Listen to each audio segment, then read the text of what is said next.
Olá pessoal, bem-vindo ao canal Investigação e Lei TV. Se você é novo aqui, bem-vindo ao canal. Meu nome é Sandra Di. Eu sou ativista contra o tráfico humano e advogado nos Estados Unidos. Eu venho aqui toda terça e quinta trazer casos solucionados, casos sem solução e também de desaparecimentos misteriosos. Gente, vamos ao caso de hoje. É um caso extenso, fiquem até o final aqui comigo, porque vocês vão mudar de opinião várias vezes. Eu mesmo ouvindo esse caso, ouvi de vários youtubers americanos e eu formei a minha opinião a respeito disso. Condenei essa moça na minha cabeça, mas eu sempre gosto de fazer uma pesquisa para saber se realmente tudo aquilo que esses youtubers estão falando é verdade. É exatamente assim? E nem sempre é. Eu consegui ter acesso ao processo. E vendo o processo dessa moça, eu mudei minha opinião 100%. Porque o que estavam sendo contado era para incriminar uma pessoa que eu acredito que seja vítima. E vou contar algumas coisas aqui. Como eu falei, esse caso foi baseado nos documentos da corte. Então pode ser que vocês encontrem, talvez algum outro youtuber americano que seja, ou brasileiro, não sei, que tenha mesmo acesso. Então vamos dizer que seria semelhante o que nós vamos falar, porque o que eu vou falar vai estar 100% baseado no que está na corte, tá bom? Só vou colocar aqui, contar aqui algumas coisas dentro extra para vocês poderem entender um pouco deste caso. Mas vamos ao caso de hoje. Mas assistam até o final, vocês vão mudar de opinião. Aliás, vamos fazer um jogo aqui. Quando eu estiver falando dela ali, de uns 10, 15 minutos, me deixe saber o que vocês estão achando que foi ela. E lá no final me digam se vocês mudaram de opinião, tá bom? Vamos lá. Esse caso aconteceu em Sacramento, na Califórnia, a história de Mirabelle Tal Lo, que tinha na época dos fatos, em 2011, apenas 2 meses. Filha de Ka Young. A Ka tinha 29 anos na época do ocorrido. Ela nasceu nos Estados Unidos e ela é descendente de chineses. Filha de Shoua Kue e de Sha Chong Young. Ela morava com o marido Xiangnen Tao Lor, e ela morava com seu esposo e seus 3 filhos pequenos, na época com 4, 7 e 8 anos, e com sua filha Mirabelle, nascida em 22 de janeiro de 2011. Na época dos fatos, a Mirabelle era uma bebezinha. A Ká amava os seus filhos e cuidava bem deles. Todos diziam que era uma mãe muito amável, protetora. Ela estava muito feliz por ter uma filha e, segundo a família, amava e cuidava da Mirabelle como todos os demais filhos. O irmão dela, Lo, também morava com a família. E a mãe dela, Shoua Kue, ela ficava com eles periodicamente. Vira e mexe, ela dormia lá, né? E o cunhado dela morava lá na casa, ajudava com as crianças e tudo mais. Os parentes dela moravam nas proximidades e eles ajudavam muito quando necessário. E ela trabalhava como funcionária de um escritório durante a gravidez da Mirabelle, mas após o nascimento da Mirabelle, ela começou a trabalhar em casa para esse escritório, parando cheques pela internet, e ela trabalhava algumas horas por dia. O esposo, ele era motorista de caminhão de longa distância, então às vezes ele chegava a ficar fora de casa até um mês. Viajava durante a semana e poderia ficar muitas semanas fora de casa. O irmão dela tinha acabado de sair da casa para ir buscar os sobrinhos na escola. E quando ele saiu da casa, ele se lembra que viu a Ká segurando a Mirabelle e trabalhando em seu computador, e a filha no colo, e fazendo alguns trabalhos. Quando a mãe dela abriu a porta, a mãe dela estava lá fora, a mãe dela foi entrar na casa e viu a Ká segurando a bebê de 2 meses em seus braços, e o rosto da bebê estava vermelho. E ela viu que as calças da Ká estavam molhadas. A Ká diz à mãe, abre aspas, temos que ir ao hospital, ela está doente, rápido, temos que ir ao hospital, fecha aspas. Outro detalhe estranho, que a avó Shua viu que a sua filha Ká tinha a língua machucada. Ela não estava falando normalmente e ela tinha um pouco de sangue até nos seus lábios. A avó pegou a neta, a Mirabelle, da mão da filha, e quando abriu o zíper do pijama da pele do bebê, ela viu que a pele estava vermelha e descascando. A Ká começou a arrancar, tipo assim, puxar a pele perto do peito da criança, e a mãe até deu um tapa na mão dela para ela parar de fazer isso. Ela disse que a Ká parecia confusa, e ela deu um tapa na mão dela para tirar a mão, de parar de tirar a pele do bebê. Os médicos foram chamados, os paramédicos chegaram e dizem, lá o que ela disse, a Ká, é que o bebê provavelmente caiu acidentalmente no aquecedor portátil, porque ela estava inconsciente. Ela disse que ela tinha tido uma crise, uma convulsão, porque ela sofre de epilepsia. Não havia mais nada a fazer. O bebê não estava mais vivo. A polícia foi chamada, eles queriam saber por que o corpo da Maribel estava coberto de queimaduras, mas seu cabelo e suas roupas não estavam queimadas. Ela disse à polícia, abre aspas, eu não sei o que aconteceu. Eu vi um flash brilhante de luz branca e isso é tudo que eu me lembro. E aí eu me vi acordando no chão do quarto, eu estava deitada e minhas calças estavam molhadas. Fecha aspas. Ela se lembra de estar com a bebê na frente do computador e depois acordando no quarto. Ela tem epilepsia e quando ela teve a crise epilética, ela urinou-se, ela mordeu a língua, mas ela não lembrava de mais nada. Ela disse que estava na sua mesa e acordou no chão do seu quarto, devido à urina, né? Que isso é muito comum, que pode acontecer também. A Ká disse que a bebê deve ter caído no aquecedor portátil quando ela convulsionou.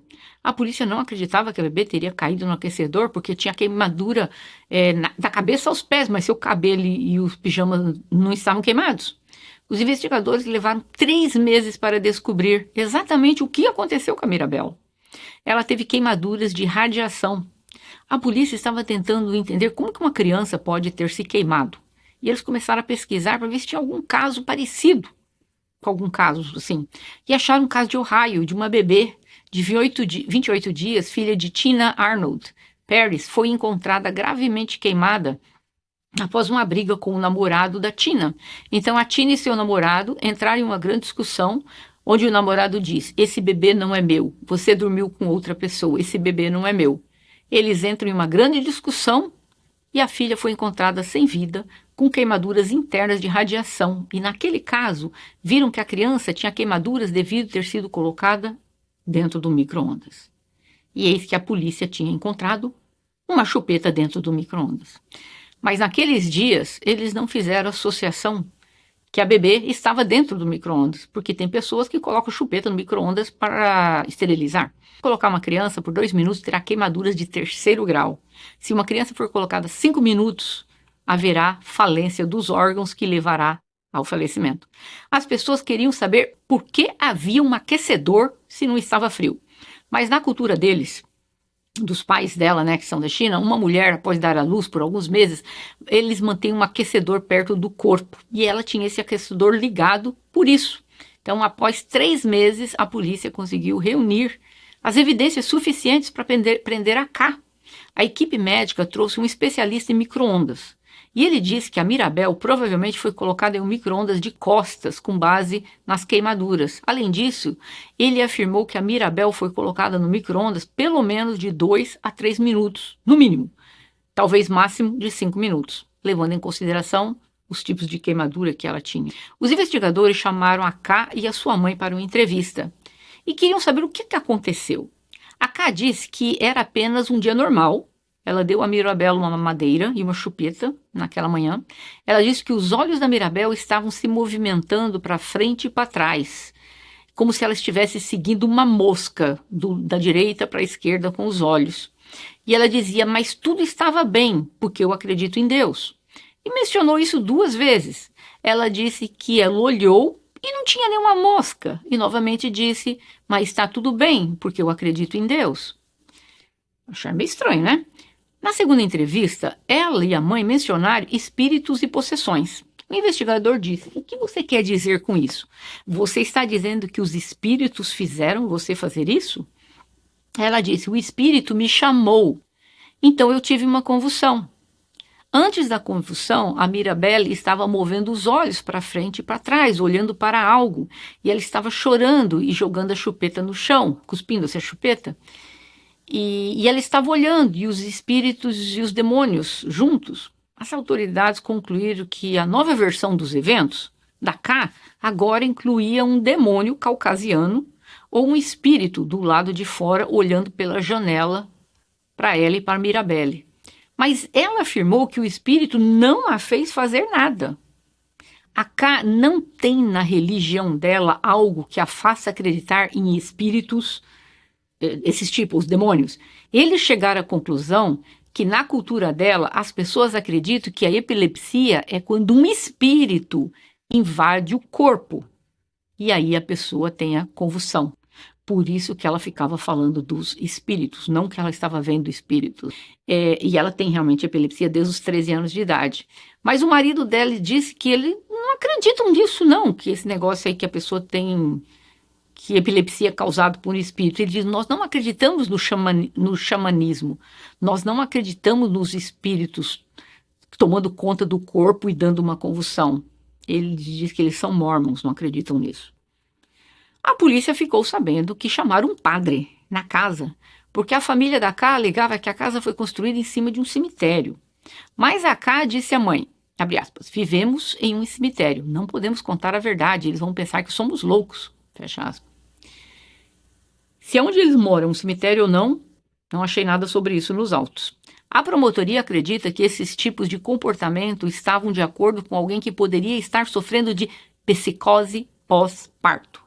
E talvez nesta psicose pós-parto, ela começou a acreditar que esses espíritos são reais. E ela achava que ele achava que ela estava em um estado de psicose e tirou a vida da sua filha no micro-ondas. Ela disse que jamais machucaria a filha dela. Ela tinha outros filhos. Ela disse que orava todos os dias por uma filha. E ela disse que jamais faria isso. Ela disse que tinha convulsões desde os 13 anos de idade.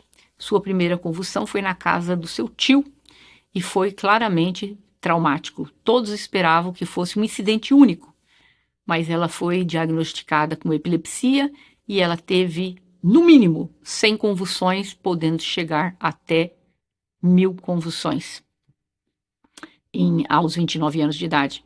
Em média, ela tinha de 6 a 7 convulsões por ano, mas poderia exceder em algum ano. Ela disse que estava tomando medicamentos anticonvulsionantes. Agora eu vou fazer só um parênteses aqui que não está nos autos, mas eu fiz uma pesquisa no Reddit.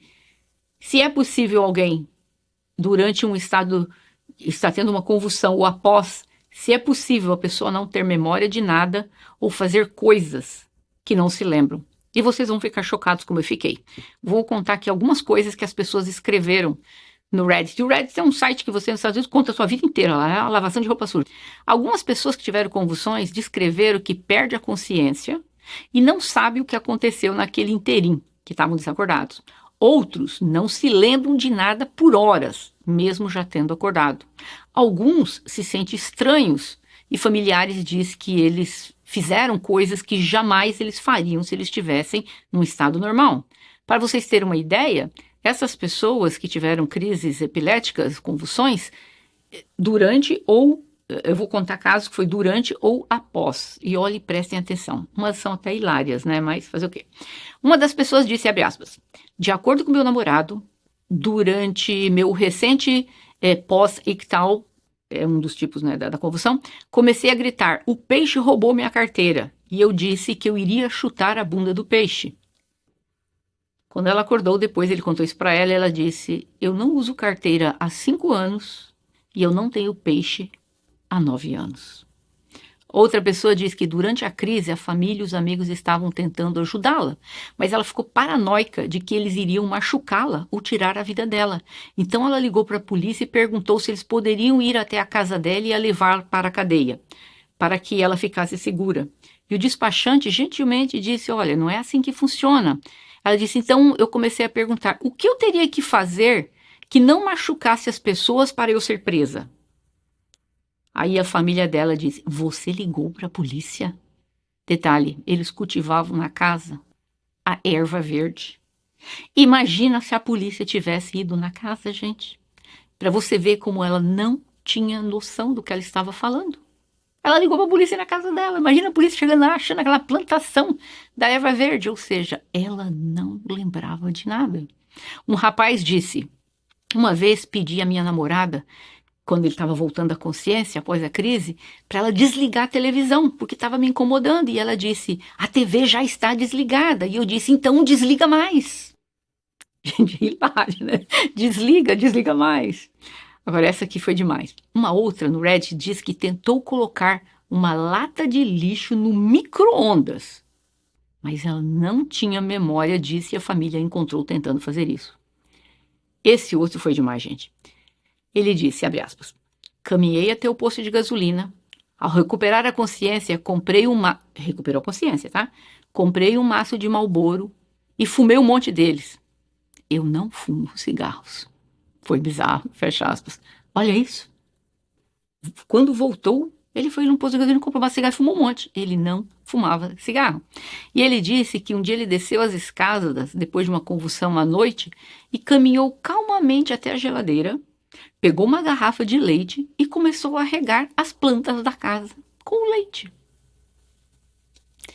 E a família contou. Outra pessoa disse, uma vez tive uma convulsão em casa, quebrei um prato e quando eu estava extremamente tonto, escondi os pedaços do prato em uma caixa no meu quarto porque eu não queria que minha mãe visse. Detalhe, eu morava sozinho. Vocês estão dando para entender? Olha isso, o que a pessoa é capaz de fazer e não tem noção. Ele escondendo os pratos da mãe, a mãe nem morava com ele. Outro rapaz disse que ele foi encontrado tentando dormir dentro da geladeira. Um jovem disse que estava no chuveiro. Essa jovem foi muito engraçado. Ela teve uma convulsão e quando ela recobrou os sentidos, vamos dizer assim, né? Um namorado chamou os paramédicos. E ela estava sem roupa, o chuveiro desligado.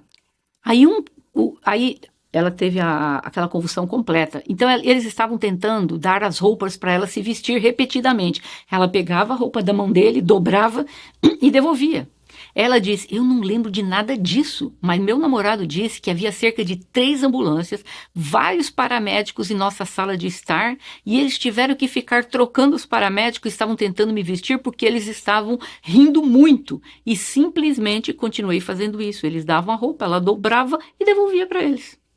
Uma mulher disse, uma noite em que levantei, coloquei minhas roupas, fui lá fora, fumei, fiz café, me arrumei para o trabalho, acordei as crianças para a escola. Era o dia de Natal. Após uma crise também. Um australiano disse, durante um foco parcial, cantei impecavelmente o hino nacional francês. Sou australiano nato, só ouvi o hino 1 ou 2 vezes no máximo. Uma mulher disse, fui socorrida após uma convulsão e levada para o pronto-socorro. Quando acordei, a enfermeira me deu o iPhone para eu telefonar para o meu marido.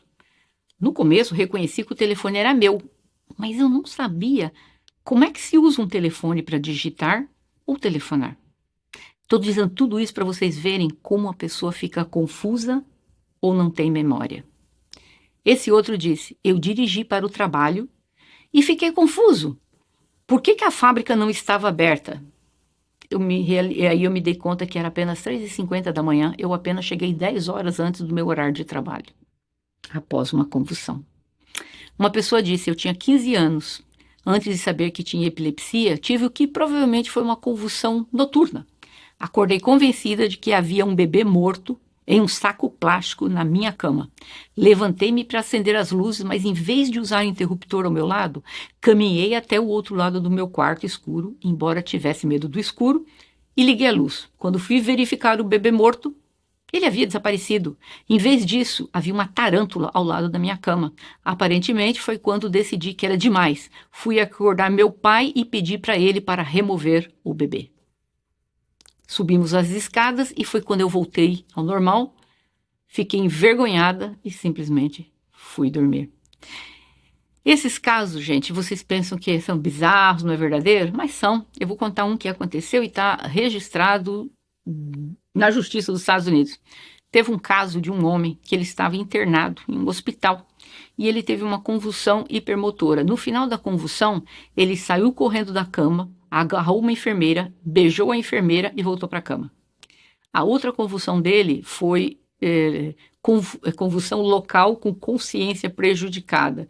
Ele apagou, segundo ele, por 50 segundos. E quando ele acordou, ele estava batendo palmas, disseram, durante a convulsão. 3 meses depois, ele estava sendo monitorado, ele teve uma convulsão focal com consciência prejudicada. Então ele tentou abduzir uma menina de 7 anos que estava em um carro vindo de uma aula de dança. A mãe da menina diz que o viu olhando fixamente. Ela disse que ele parecia estar aparentemente inconsciente, mas agindo consciente. Ele havia ajudado a mulher a abrir a porta do carro. A mãe da criança fez umas perguntas e ele não respondeu. Ele estava estático, olhando assim, fixo. Depois que a menina estava no banco de trás, ele tentou agarrar a criança. E a mãe gritou. E as pessoas chegaram ao local para ajudar a mãe. Ele fugiu, mas depois ele voltou, pediu desculpas e ficou sentado esperando a polícia. Seu comportamento era anormal durante esse tempo.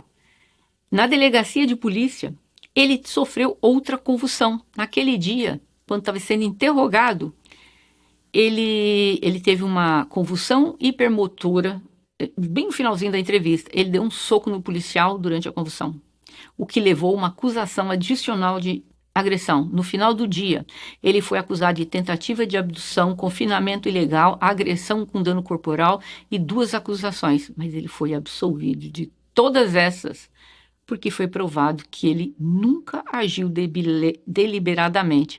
Seus atos foram causados durante ou após as convulsões.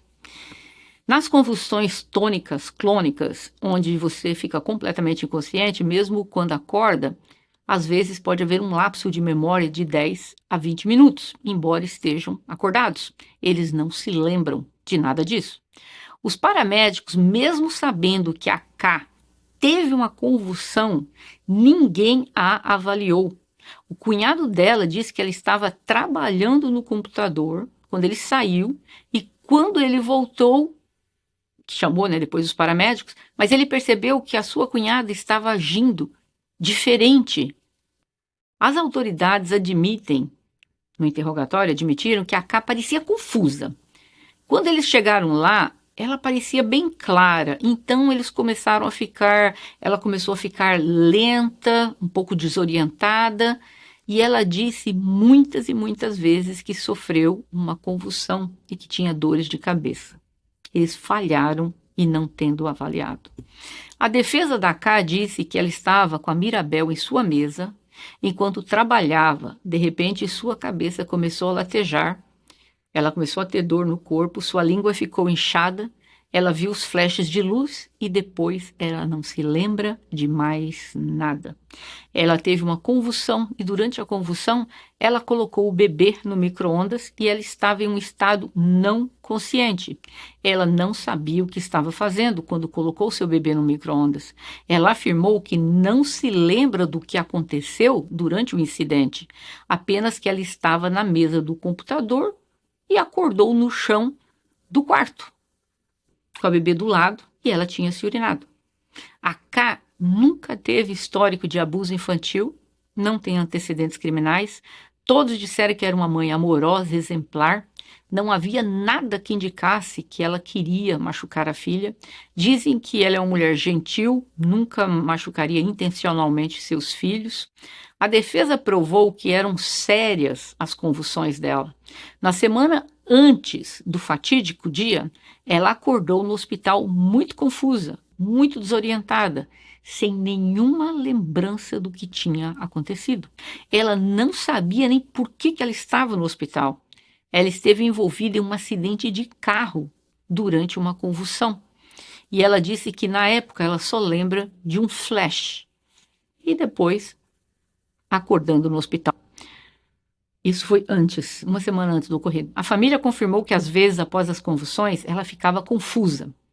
A defesa argumentou que o tempo todo, desde que as autoridades apareceram na casa, ninguém a ouviu. Ela dizia repetitivamente: eu tive uma convulsão. Ninguém a examinou.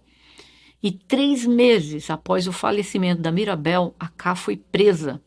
E ela estava grávida no momento da sua prisão. A promotoria disse que ela estava sofrendo de depressão pós-parto e ela estava em estado psicótico. Então, os advogados estavam tentando absolvê-la porque ela não tinha noção do que ela estava fazendo. E a promotoria queria colocá-la na prisão, não que ela fez deliberadamente, mas ela num surto psicótico, ela fez. E se isso valesse, ela tanto poderia ir para a prisão comum ou ela poderia ir para um hospital psiquiátrico, que é o que a defesa não queria. Acontece que A promotora disse que ela estava à beira de um colapso. Ela estava parcialmente com uma psicose. Ela estava vendo espíritos e demônios do lado de fora da janela, um demônio caucasiano. Disseram que ela acordou às 5 da manhã para começar a trabalhar às 6, tirou a Mirabel da cama às 7, trocou a fralda, colocou a Mirabel na cadeira de balanço, foi começar a fazer o café da manhã, que ela estava verificando o computador periodicamente, a Mirabel continuava chorando e os promotores argumentaram que ela, frustrada, colocou o bebê no micro-ondas. O marido dela testemunhou, dizendo que todas as convulsões começavam com um flash.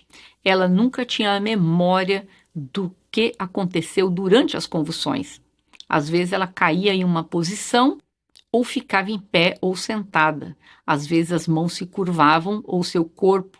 As extremidades às vezes tremiam, os olhos reviravam, ela babava, fazia gemidos, mordia a língua. Mas ela nunca tinha feito nada desse jeito, desse tipo, entendeu? As convulsões duravam de 2 a 5 minutos.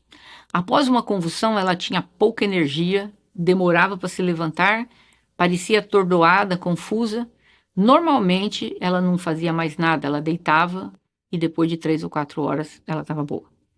A mãe dela testemunhou que algumas das convulsões eram mais intensas do que as outras. Quando ela tinha uma convulsão de queda, ela caía no chão e tremia, cerrava os punhos e mordia a língua. Quando ela acordava, a mãe a ajudava a ir para o quarto e ela voltava ao normal depois de dormir.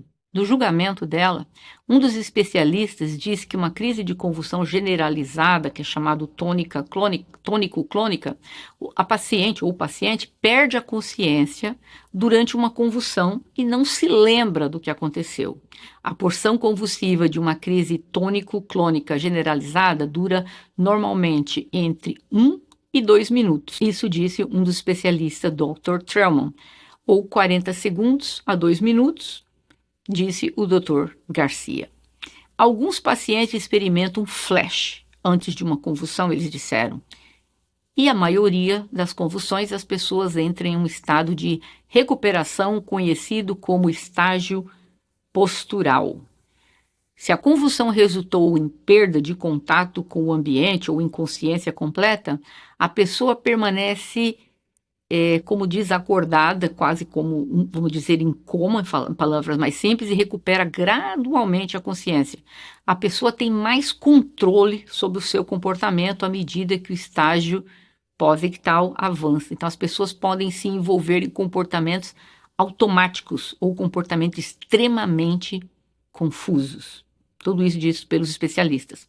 Enquanto outras pessoas estão em um estado pós-ictal sem terem consciência, algumas pessoas permanecem imóveis após uma convulsão, enquanto outras conseguem se levantar e começar a fazer as coisas.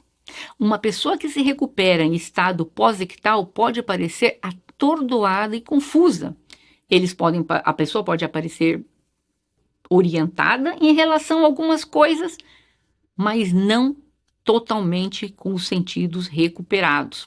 Eles disseram também que algumas pessoas podem se levantar e caminhar, tirar a roupa, dirigir um carro, e eles podem não ter memória disso. Complicado, né? Bom, enfim, foi uma batalha dos experts lá para ver quem que estava certo. A promotoria alegando que ela sofria de depressão, teve um estado psicótico, e a defesa não queria isso. Queria que para ela ser absolvida, ela teria que ter estado num estado de... não tinha conhecimento do que ela estava fazendo. E aí aconteceu algo. O Dr. David Trellman, primeiro, quando ele foi solicitado pelo gabinete do promotor para avaliar o caso da K, ele disse que era possível que ela teria colocado a Mirabel no micro-ondas sem lembrar. E ele até aconselhou o gabinete do promotor que não deveria processá-la por isso. Mas, no entanto, o Dr. Trellman mais tarde mudou a opinião dele. Ele disse que ele refinou mais a sua opinião com base na atenção do cronograma preciso. Ele disse que a K não poderia ter feito uma entrada complexa em seu computador às 13h58, teve uma convulsão, colocou o bebê no micro-ondas, digitou uma série de números, 2 minutos, 2.00, depois desligou. Ele disse que tudo isso seriam atos complexos, ela não poderia ter feito isso. Ele disse que qualquer pessoa teria percebido isso na casa se ela tivesse feito isso, mas o cunhado não estava em casa, a mãe estava lá fora. O Dr. Trammell esperava que ela tivesse, ele pensa que se isso tivesse ocorrido, ela deveria ter ficado no chão de 5 a 10 minutos após a convulsão. E ela estaria sentindo confusão por 20 a 30 minutos após. E os médicos disseram, os paramédicos, que ela estava confusa, mas não muito confusa. E os horários não batiam. Já o médico especialista, o Dr. Garcia, ele testemunhou que os detetives lhe disseram que viram um ferimento lateral na língua dela. E eles notaram que foi através de mordida, ou seja, ela teve a convulsão. Ela estava até com sangue na boca. E ninguém avaliou. Então, ele disse que uma convulsão parcial não se torna uma convulsão tônico-clônica, como o outro médico estava dizendo. É possível que ela tenha feito isso, sim, ele disse, sem o seu próprio conhecimento do que estava fazendo. Ele diz que convulsões parciais que se espalharam por áreas cerebrais suficientes para que uma pessoa não esteja completamente consciente. Ele disse que algumas pessoas conseguem levantar-se, fazer coisas num estado muito confuso. O estado pós-ictal pode variar de pessoa para pessoa, de convulsão para convulsão. Ele disse que não pode ter uma resposta específica. Ele disse, o Dr. Garcia testemunhou que o estado pós-ictal de uma crise parcial pode durar de 1 a 3 minutos. Então, onde que o outro lá veio com 5 de 10? Algumas pessoas recuperam rapidamente após uma crise tônico-clônica, mas outras podem demorar 30 minutos. Então é possível, sim, que ela tivesse feito isso. Agora, uma coisa que me chamou a atenção, que o Dr. Trammell, ele disse o seguinte, que quando questionado pela defesa, ela poderia ter dirigido um carro após ter tido essa convulsão? Ele disse sim, ela poderia.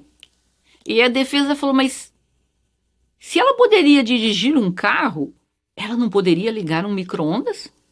Ele disse, mas ligar um micro-ondas envolve uma série de passos. Você abre a porta, você põe o número lá, 2.00, start, começar. 4 coisas. Mas, gente, e quando você vai entrar no carro? Os carros que são elétricos, você abre a porta, você põe a chave, você pisa no freio, você pisa no acelerador. Ou seja, ele acredita que uma pessoa pode dirigir um carro nesse estado, mas não pode ligar um micro-ondas? Eu fiquei aqui sem entender. Em 2011, alguns meses após o falecimento da Mirabelle, a K admitiu que havia vozes falando em sua cabeça e ela tentava lidar com essas vozes, empurrando-as para fora e não prestava atenção nelas. Ela disse que às vezes parava de ouvir, outras vezes parecia que alguém continuava vindo por trás dela. Ela disse ao médico que contou ao marido e ao padre sobre essas coisas e eles disseram que tudo isso era coisa da cabeça dela, para não prestar atenção nessas coisas. Ela disse que depois do nascimento da Mirabelle, ela não estava comendo muito, ela teve um pouco assim de umas alucinações auditivas.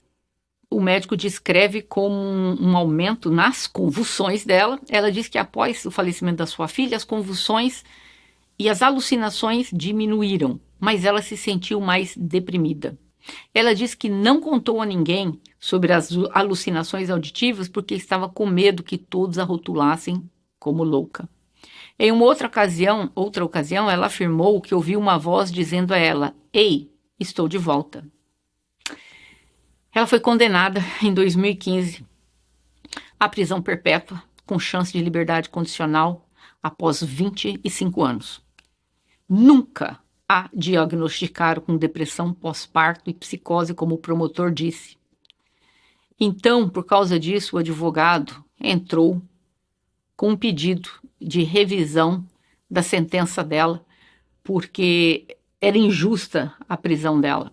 O Tribunal de Apelação da Califórnia, felizmente, reverteu a condenação, mas por causa de algumas falhas, devido à admissão indevida de evidências médicas para explicar as ações trágicas dela. Por exemplo, o comportamento da K foi devido à epilepsia ou foi resultado de depressão pós-parto? Os advogados apresentaram evidências do seu histórico de convulsões, enquanto a promotoria apresentou especialistas que atribuíram a tristeza pós-parto um distúrbio comum. Mas quem diagnosticou ela com isso? Ninguém. Da onde que a promotoria veio com isso? A médica pediatra da filha dela disse que ela acredita que ela estava sofrendo de depressão pós-parto.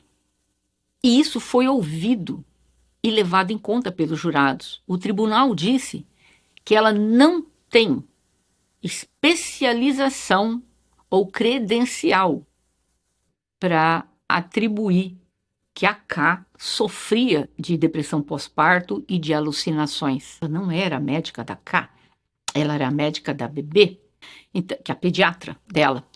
Aí essa pediatra deu uma longa explicação sobre depressão pós-parto, que apesar dela não ter treinamento especial em psiquiatria ou em psicologia, não fosse qualificada para dar uma opinião sobre depressão pós-parto ou psicose, ela resolveu dar. E os jurados levaram em conta. Então o tribunal resolveu reverter, porque disse que aquela médica não tinha autoridade para dar opinião a respeito da K. Ela era a pediatra da bebê. Então, o tribunal concordou com o advogado que a primeira instância abusou do poder discricionário ao considerar o testemunho da médica, dizendo que a moça tinha depressão pós-parto. O tribunal disse que as supostas evidências de acusação de psicose por parto não diagnosticada são fracas e especulativas. Houve um caso idêntico a esse nos Estados Unidos alguns anos atrás, idêntico. E a mulher pegou 5 anos. Então, foi revertido agora em 2000 e... Vou escrever até aqui o ano depois que me fugiu da memória, mas agora, recentemente, aqui demora um pouco, né? Ela vai ter que ter um novo julgamento. Um especialista, né, em epilepsia, que é o Dr. Truman, ele meio que deu uma bagunçada no parecer dele, porque ela tem um tipo de epilepsia, essa jovem. E ele tentou dizer lá como se ela tivesse 2 tipos diferentes, então por isso que ele deu um tempo diferente. Primeiro ele disse que ela sim poderia ter colocado a criança dentro do micro-ondas e tal, só que depois ele disse que ele mudou de opinião quando ele viu que não, a cronometragem ali não batia os horários, porque ela teria ficado no chão de 5 a 10 minutos. O computador dela marca qual foi a última hora que ela deu entrada no computador. Então depois disso ele fez a matemática e ele achou, não é possível. Só que ali ele estava dando com base como se ela tivesse outro tipo de epilepsia. A epilepsia tem vários tipos, como eu falei aqui, né? Parcial, total, tem todos esses nomes, né? Tônica, clônica, esse monte de coisa aí que vocês ouviram, que eu falei. Já o Dr. Garcia, eu sou mais com ele. Ele disse, ela só tem um tipo de epilepsia. E essa epilepsia pode durar de 2 a 3 minutos, e foi o que aconteceu. 2 a 3 minutos. E ela depois ficou confusa, e depois disso, ele acredita piamente que ela possa sim ter colocado a criança, sem lembrar, sem ter memória de nada. Gente, nós bem sabemos que tem pessoas que são sonâmbulos, por exemplo, né? Um sonâmbulo pode abrir a porta, pode sair, pode andar lá fora, pode comer alguma coisa, voltar, conversar, abrir geladeira, ver televisão, volta a deitar. No dia seguinte não tem memória de nada, de nada. Se isso é com sonâmbulo, então imagina alguém que teve uma convulsão. Tem um caso no Canadá de um homem que foi provado, ele foi absolvido. Ele estava em casa, ele acordou, ele foi na casa do sogro e da sogra, tirou a vida dos dois. E no meio do caminho, ele acordou. Quando ele acordou, ele estava de pijama, um objeto cortante na mão, todo ensanguentado. Ele foi direto para a polícia contar. E foi provado que ele fez tudo aquilo num estado de torpor, dormindo. Entendeu? Então, eu estou querendo dizer com isso, se uma pessoa no estado de sonambulismo é capaz, o doutor Garcia estava dizendo, é capaz sim, que ela tenha colocado a menina dentro do micro-ondas sem ter memória do que colocou. Eu posso garantir com certeza 100%? Não, mas eu teria que absolvê-la, mas de hipótese alguma. Eu poderia condenar essa moça, porque para eu condenar alguém, eu tenho que ter certeza absoluta que ela tirou a vida da filha dela deliberadamente porque ela queria desaparecer com a filha dela. Eu tenho certeza disso? Claro que não. Eu tenho 90% de certeza quase que ela não. E mesmo que eu tivesse 50, eu teria ainda que absolvê-la. Por quê? Para eu condenar alguém, eu tenho que ter 100% de certeza que a pessoa cometeu aquele crime. O meu convencimento tem que ser total, não pode ser parcial. É um dever moral e é um dever legal absolver alguém quando você não tem certeza. Eu não entendo como que esse povo conseguiu chegar a esse julgamento. O tribunal reformou porque eu acho que foi muito prejudicial. Porque a pediatra da criança vai lá e diz não, porque ela estava sofrendo de depressão pós-parto, ela teve psicose, não sei o que, não sei o que. Ela nunca foi diagnosticada com isso. O que aquela mulher está fazendo? E para que ela foi até levada lá para começo de conversa? Ela era pediatra da menina, entendeu? Então é isso. Quando o caso dela voltar para ser julgado, eu vou dar aqui para vocês o parecer. Eu, particularmente, acredito que ela estava nesse estado sem ter memória. Eu ri muito em algumas partes quando eu estava lendo o Reddit. Esse cara que ele disse que ele pegou o carro, foi no posto de gasolina, comprou um Marlboro, fumou um monte, e depois ele disse, eu não fumo. E ele fez isso. Você tem noção o que é isso? Você fala, mas alguém por um micro-ondas? Você viu as coisas que eu contei? O outro tentando dormir dentro da geladeira. Coisas absurdas. A outra não dirigiu, não chegou no trabalho, depois se deu conta. Nossa, eu só cheguei para trabalhar 10 horas antes. A outra fez tudo, comeu, fez café, arrumou as crianças para a escola, fumou um cigarro. Depois da crise, né, que ela teve, da convulsão, era dia de Natal. Ou seja, essas pessoas estão confusas. Algumas não têm memória, outras estão confusas. Eu acredito piamente que a K fez isso sem intenção alguma. E eu espero que nesse julgamento eles consigam, dessa vez, levar em conta. Eu vi uma reportagem dela, uma foto dela com a advogada, ela já está bem mais velha, né, meio acabadinha, ficou presa há muitos anos. Eu não consegui achar nos autos dela que ela já tenha saído, mas eu creio que sim, vai aguardar em liberdade, porque você vê que ela está num ambiente público, então pode ser que ela já tenha saído em liberdade, aguardando julgamento ou não. Isso é uma das coisas que eu não consegui encontrar. Eu li o processo todo dela, mas essa parte não tem mencionando, mas é possível que ela esteja em liberdade, aguardando julgamento. Mas é o caso de hoje. Vocês acham que ela resolveu tirar a vida da filha dela deliberadamente? E que pena, né? Ela estava grávida quando ela teve a nenê, né? Na prisão. Depois foi entregue, obviamente, para o marido dela, e a mãe dela está cuidando ali dos bebês. E hoje, olha quantos anos se passaram. Vocês acham que ela tinha conhecimento do que ela fez ou ela não tinha conhecimento do que ela estava fazendo? É o caso de hoje. Se vocês acharem interessante, deixa aí o like, para o YouTube entender que esse vídeo é bom e recomendar para outras pessoas. Eu estou aqui toda terça e quinta, às 8 horas de Brasília, e nos vemos. Até mais.